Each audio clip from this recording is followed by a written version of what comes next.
historie om en dreng, der hedder Kwang. Han er 7 år, bor i Thailand, og hans arbejdsdag er lang. Han står tidligt op om morgenen og går meget sent i seng. For Kwang har nok at se til, skønt han bare er en dreng.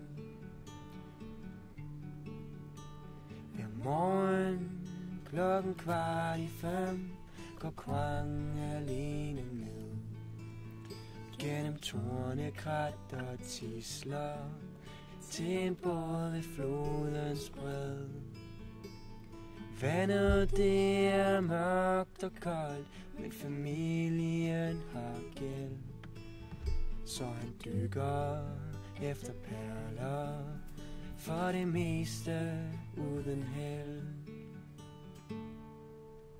Så hvordan kan du dog sige, at du ikke er tilfreds? At din far er dum, og din mor er sur, og dine lektier giver dig stress?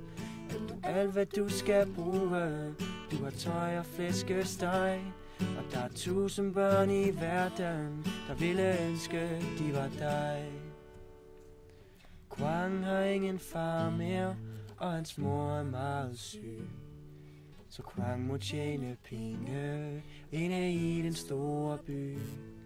Han står i lommer og billos dagen lang i al slags vejr, og pusser sko på rige folk, men går selv i bare tær.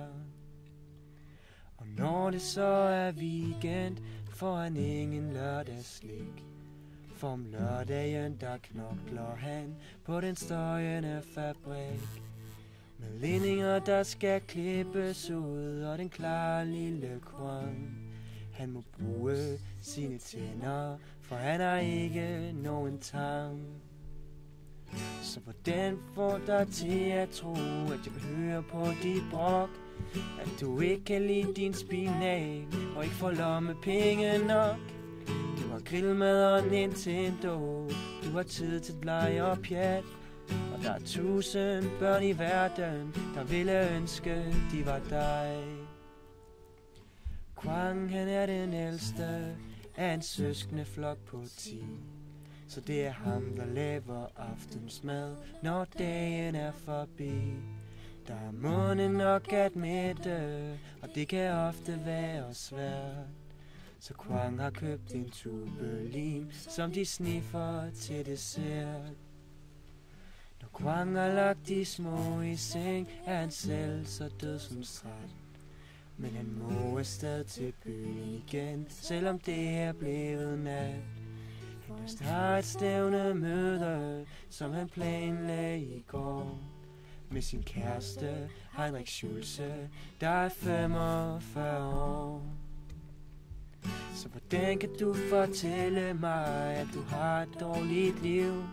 At du sidder og prøver at se det i et større perspektiv? Tænk på andre end dig selv, tag ved lære af min sang.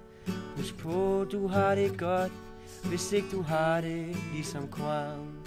Husk på, du har det godt, hvis ikke du har det ligesom Kwang.